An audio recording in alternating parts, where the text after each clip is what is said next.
Le Code de la construction et de l'habitation définit la vente d'immeubles à rénover comme étant la vente qui porte sur un immeuble bâti pour lequel le vendeur s'engage à réaliser des travaux postérieurement à la signature de l'acte de vente et l'acquéreur paie des échéances relatives à ces travaux. La vente d'immeubles à rénover se situe donc à la frontière entre la vente classique et la VFA. Elle n'est pas une vente classique puisque l'acquéreur achète un bien qui est rénové par le vendeur et ce n'est pas non plus une VFA puisque le vendeur ne souscrit pas à l'obligation de produire un immeuble neuf. Elle peut s'appliquer à des bâtiments occupés puisqu'elle peut s'accorder à celui de la loi Aurillac qui s'applique dans de tels cas.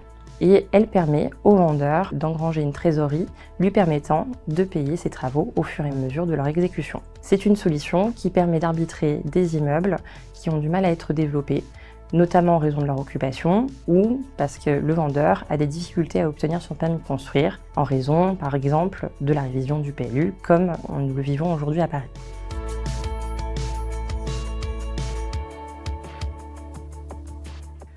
Le régime fiscal de la VIR.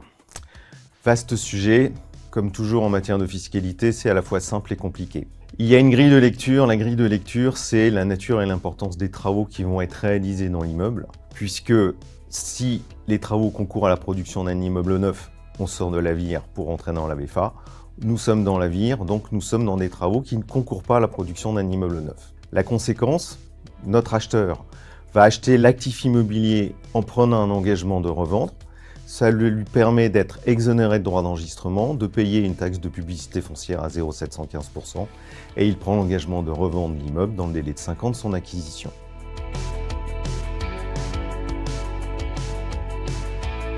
Le vendeur, dans le cadre d'une vente d'immeuble à rénover, souscrit des obligations d'ordre légal qui sont celles de souscrire une garantie financière d'achèvement, les assurances construction obligatoires de la dommage ouvrage et de construction non réalisateur évoquées au Code des assurances et au Code civil, et aussi de conserver la maîtrise d'ouvrage des travaux jusqu'à leur achèvement.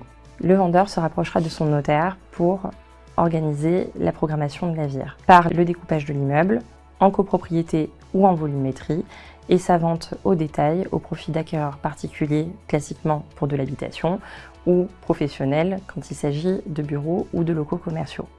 Quand il s'agit d'habitation et que l'immeuble est occupé et comprend plus de 5 cellules de logement, le notaire procédera à la purge du droit de préemption des locataires.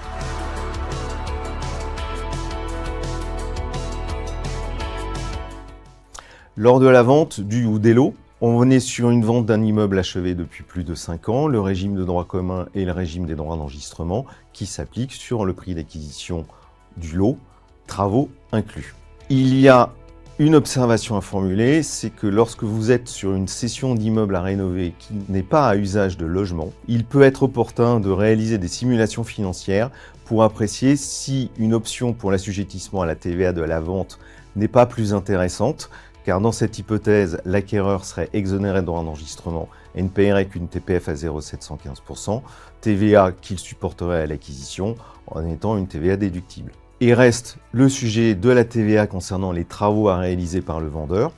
On est sur des immeubles de logement, en règle générale, sur des immeubles achevés depuis plus de 2 ans.